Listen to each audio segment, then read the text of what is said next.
Hi, this is Joseph Tan here from GoodMonday.com. Welcome to the third session of the Character-Wise Parenting Follow-Up. And today's topic is an interesting one. We're going to talk about tackling the tantrums. But first, a quick revision. During the seminar, we have learned that in the season of leadership, that is in season 2, from 3 to 13 years old, during this stage of transition, when the child reaches about 3 years old, he will come to one of two conclusions concerning his parents. Number one, it is my job to pay attention to my parents. Or, conclusion number two, it is my parents' job to pay attention to me. Tantrum throwing is a sign of conclusion number 2. And it is our duty as parents practicing leadership at home to train our child to conclusion number 1. That is, it is their job to pay attention to us.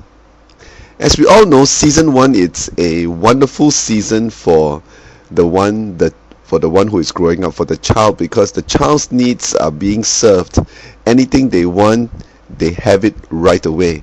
So as they approach their second or third birthday, they are going to enter into a season whereby we need to train them to help them to come to this awareness that the whole world or the whole universe don't revolve around them, and they need to start paying attention to adults. That's why at about 2 years old, you have this famous expression called the terrible twos. You don't call them the pleasurable twos, but you call them the terrible two. Why?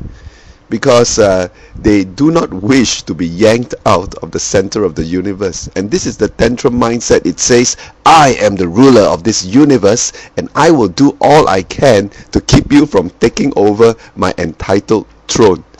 And this is the root cause of all tantrum throwing. They are being dethroned from the center of the universe, and they don't like it. In order to effectively deal with tantrum throwing, there are 3 myths that we need to overcome as parents. Myth number 1 is that prolonged crying harms them psychologically. Now, there is really no firm scientific basis that points to the fact that crying itself can cause any long-term psychological harm. There are 2 ways to interpret crying, and you parents would know how to discern it. Crying number 1 is that which is due to hunger and physical pain. Now, of course, if there is crying that comes from this situation, we address the hunger, we address the pain. But you and I know there is another type of crying that is the sign of protest and rebelliousness. And this type of crying won't harm the child any one bit.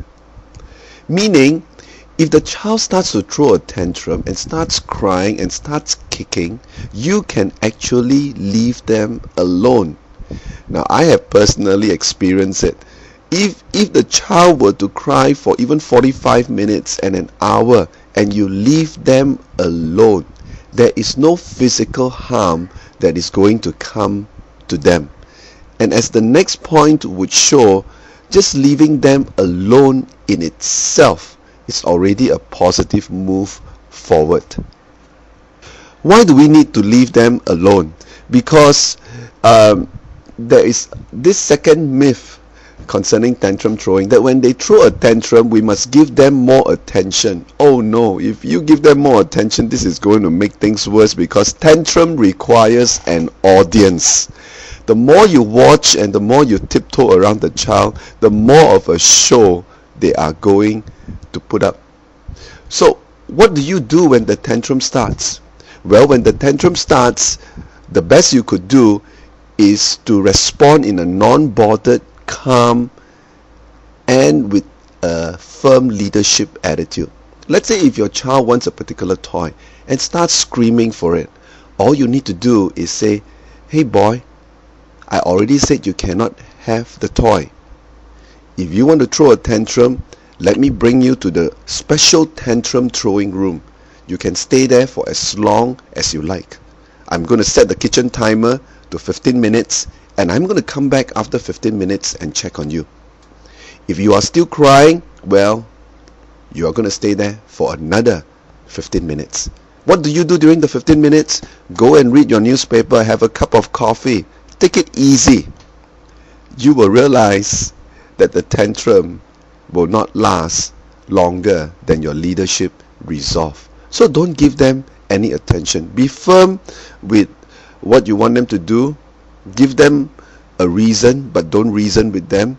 And then let them go to their special tantrum throwing place. You do this consistently enough, they will get the message. Myth number 3, I can talk them out of it. Well, talking is only applicable for those who are reasonable. You can only reason with those who are reasonable. You and I know that as a child is growing up in their primary years, they are hardly reasonable. That's why we need to apply a certain amount of force before any teaching is possible. Now, what kind of force am I talking about? Force as in putting them in a room to cry by themselves.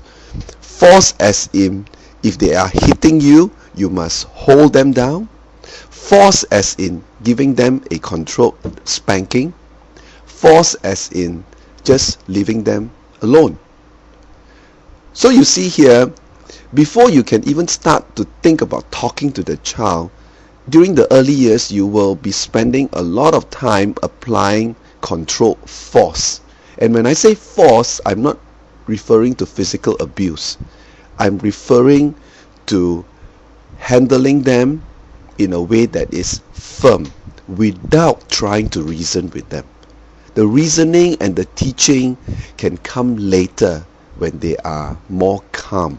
In the heat of the moment, as they cry, as they whine, you either need to let them go to the tantrum place, you either need to constrain them or give them a controlled spanking.